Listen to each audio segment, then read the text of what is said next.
Good morning, ladies and gentlemen. Welcome to the Ultimate Manifestation Podcast, Manifest Station Podcast. As always, happy and excited to be here with you. It's a beautiful morning down here in South Florida. Hope you are experiencing a beautiful morning no matter where you are, no matter what the weather is, because there's always room to be gracious and grateful because life itself is beautiful. And so today, as that plane flies over my home, we're going to show you how to get out of your own way. And there's a shift in particular that I discovered this morning through meditation and introspection that I want to share with you. It's absolutely magnificent. It helped me so much, right? Like in that instant, the realization of this really enabled me to see the truth of what really matters. And I'm so happy and excited to share it with you, and just so thrilled that you could be with me listening to this right now on this date of January 8th, 2020, or maybe you might hear it sometime down the road. Either way, this is timeless for any human being living in this universe, right? Because it relates more to your soul, your authentic self.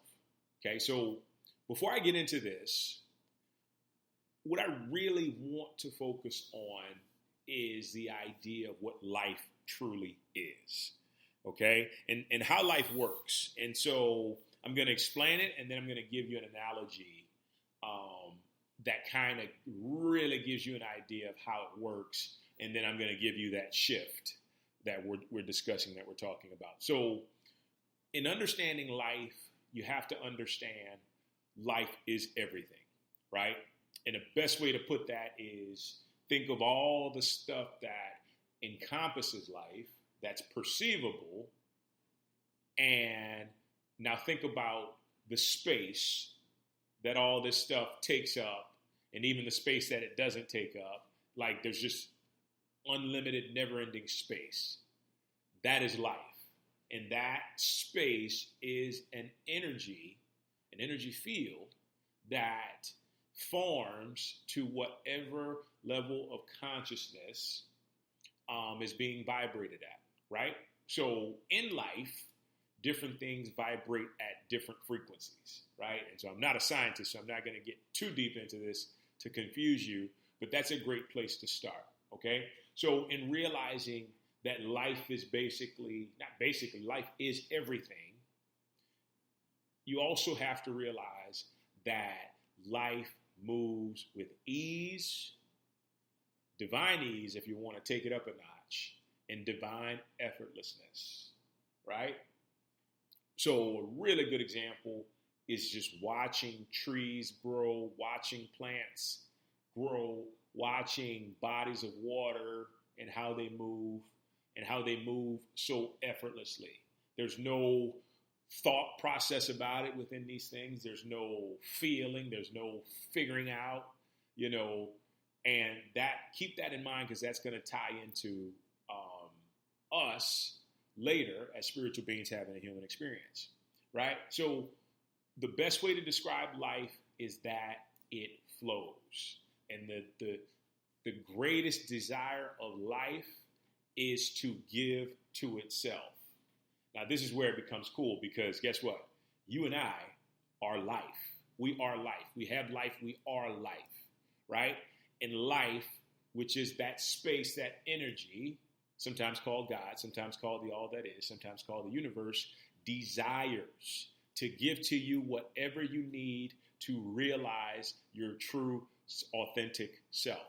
Okay? It will give you whatever you need and desire for you to realize your true, authentic self. Whatever that may be, you can trust. You can not only trust, but you can know and have faith that life is giving this to you to be your true, authentic self. I said that a few times because I really want you to understand that's where you're moving from, because you may have been programmed to think otherwise, that you have to settle. But the truth of the matter is you don't have to settle.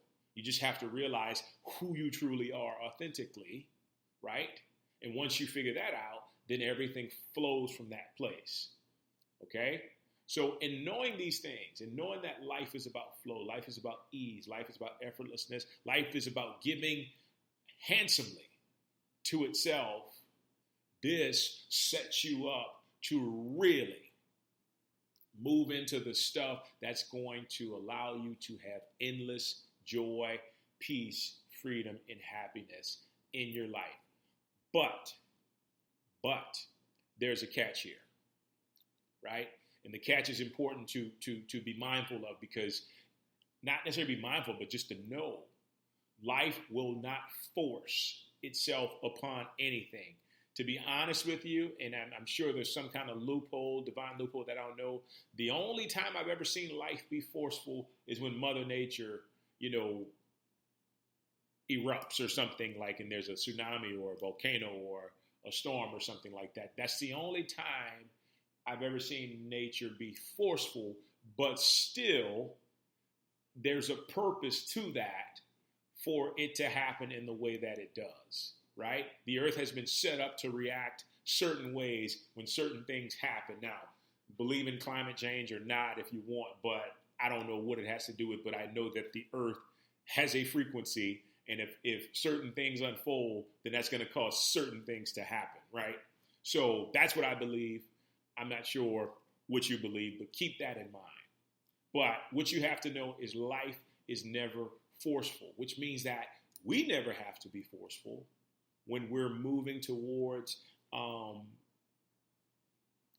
we're not moving towards anything, but we're moving in life and we're moving freely.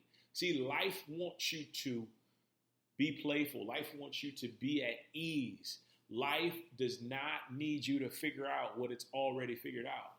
That's the beauty of life, is that it knows everything. The past, the present, the future, the omni-future, whatever it is, it knows it all. It's aware of it. The problems that you're going to experience 5.5 years from now, life is already aware of it, and life has already provided for it. Now it's up to us to develop that consciousness to see life that way, right? Because life is just a perception, an outpouring of what we envision within ourselves. So it's up to us to realize that right away, that life is perfect, okay? But let me not get too far ahead of myself, because what I was saying before is that life is not going to force itself to move in a certain direction, right? Unless it is completely detrimental to you. The only time people have ever been uprooted by life is when they're not heeding the call of their soul. When their soul is telling them something and they're not getting it. So what happens? Life takes the rug and rips it right out from underneath you in the form of, divorce, death, lost job. Like it will do that because it needs you to, it wants you to follow, and it wants to do it easily. But then other times, if it knows you're about to be a detriment to yourself, it's going to step in. Okay. So it's kind of like there's no right or wrong here. It's very abstract when you think of it.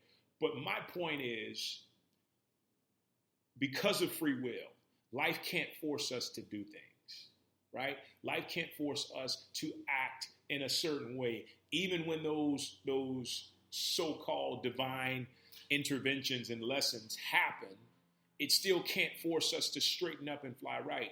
We have to decide through free will, right? And so in understanding that, you already have an idea that life wants to flow to you, through you, in you, and around you. But it will definitely stop if its progress, if its proceedings are hindered by some kind of impediment or obstacle. And so I feel like I have an analogy that would kind of explain that really well. So Tesla created a car that can drive automatically, right? Let's just say our human bodies are our cars. Our GPS is our souls, our higher guidance system. And basically when we start out in life,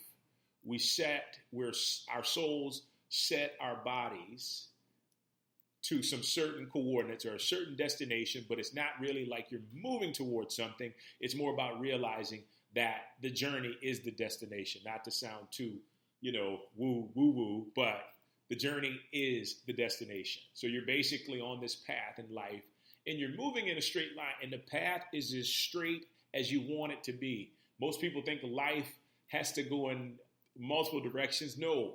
The only reason life goes in multiple directions is because we have it like we're so involved in blocking it that it becomes hard for life to just kind of go straight. Now, very rarely is there a human being who's had a life that has just been straight down the line and hadn't had any impediments, right? Very rarely. And so knowing that 99% of us, maybe 100% of us, have had blockages in the form of thoughts, unprocessed emotions, negative feelings, unbelief, lack of faith, fear, worry, stress. We've all had those obstacles in our way. And so what happens when you get those obstacles? Well, you're riding down your road on your path going straight, and then just imagine like this ginormous roadblock just kind of comes into the way, right? And so keep in mind, your car is your human body, which is life, and your GPS, which is your soul, your higher self, is not going to just have you run into it, right? And if you do run into that obstacle, you'll probably cause a lot of damage. But what life does, life stops, okay? Life stops in front of the impediment. The GPS reconfigures itself, and it begins to move to the side, move to find another direction, okay? And sometimes that can mean going backwards. Most times it means just kind of going to the side. And so what happens is until you allow your GPS to deal with that obstacle or that impediment, it stays there and it follows you, right? Imagine a big ass barrier following you as you're trying to get away from it.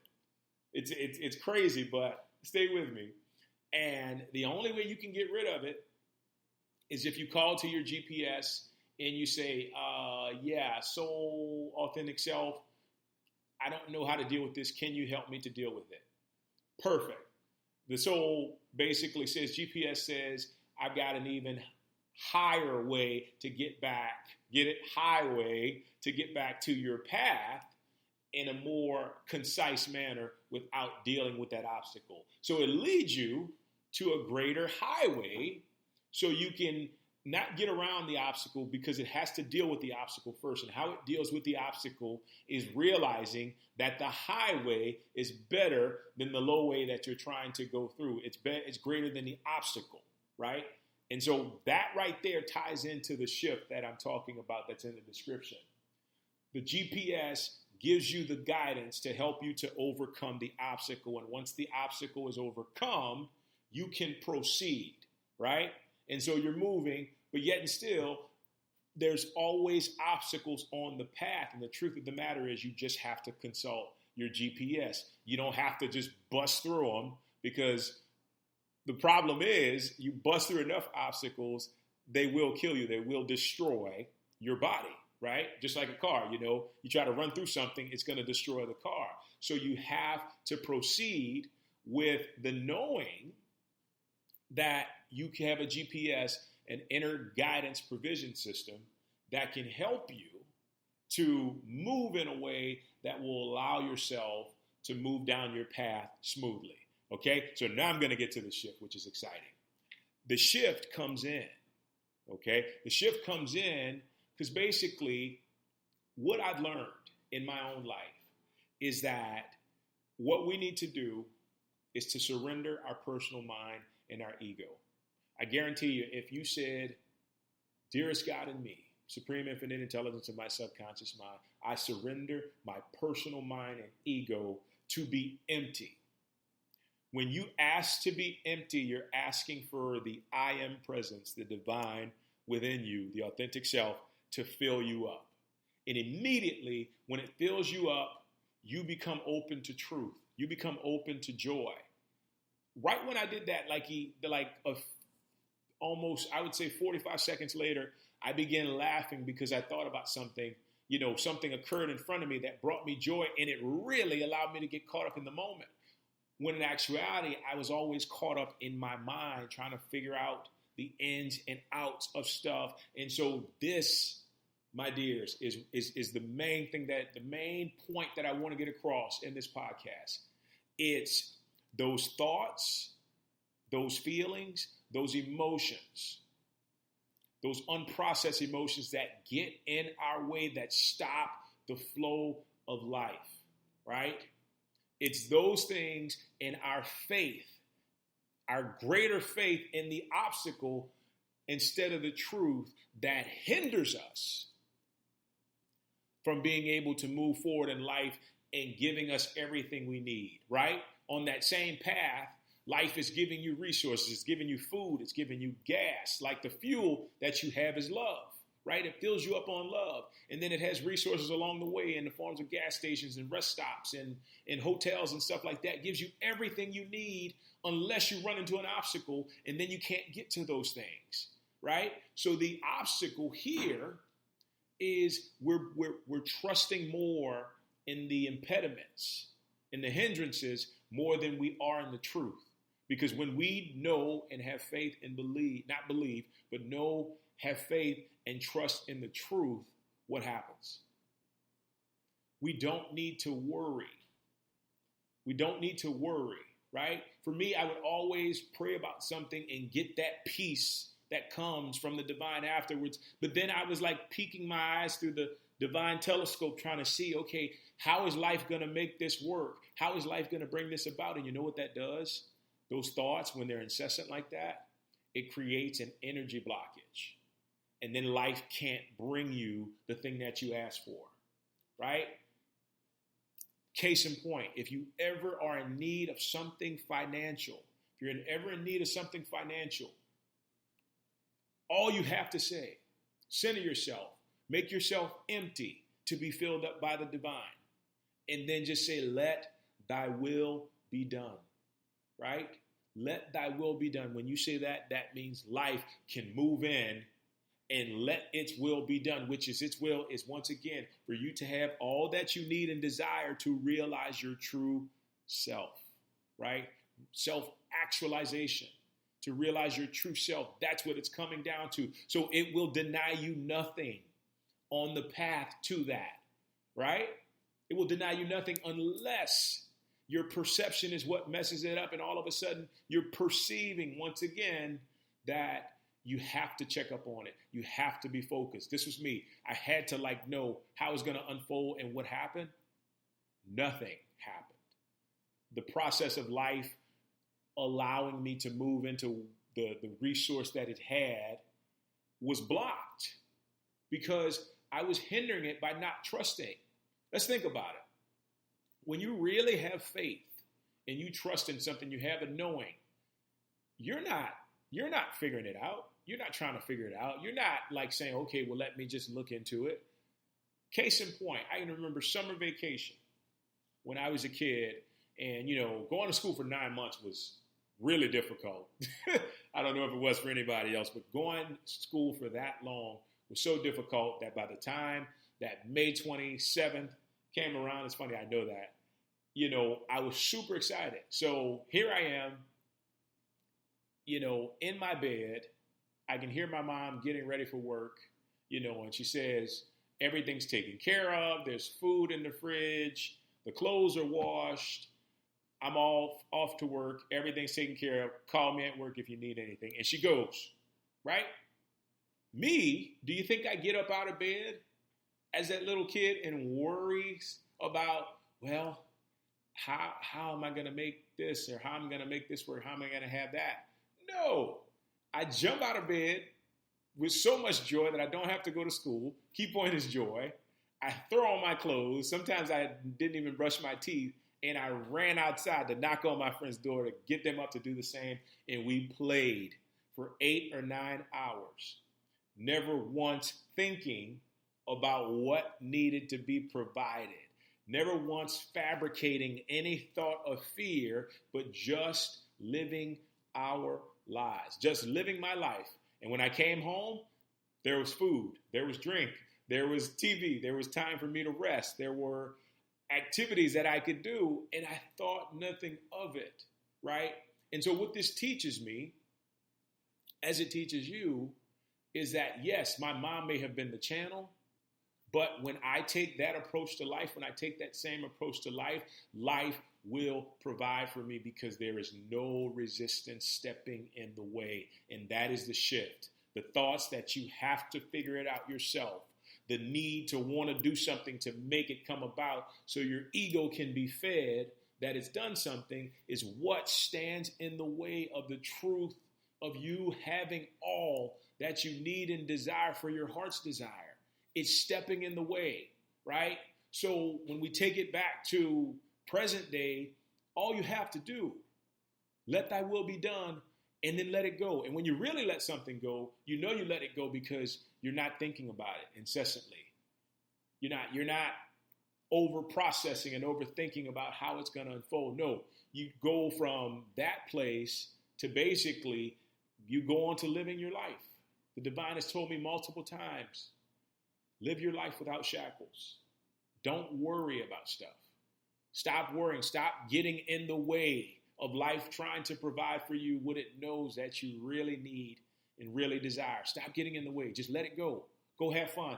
Do something that keeps you in a high vibration, that more importantly opens you up. That's why it's so important to play. Allow life to open you up. And then in that opening, you become so receptive to all the resources that you need, and the impediments dissolve. They move out of the way, and life gives you everything. It gives you everything. It wants to give you everything because it wants to give to itself. It's love. It's pure love. And pure love gives to itself. And that's what you have to be aware of. That's what you have to know with all your heart, that this is all you have to do. It's all you have to do. And by doing that, you set yourself up to live your very best life. There's never any need to worry. So take that energy that needs to think that it has to figure stuff out and put it into feeling authentically. Ask yourself, what do I really feel like doing? For me, I feel like doing a podcast. I feel like making a peanut butter and jelly sandwich. I feel like listening to some music and laughing and dancing. That's what I feel like doing. And that's what I'm going to do because that's coming from my heart, and that opens me to life and allows me not to be so serious with it, but allows me to play and enjoy all the amazing things that are to come now and after. Guys, thanks so much for joining me. It has been a pleasure as always. We will talk soon. Take care.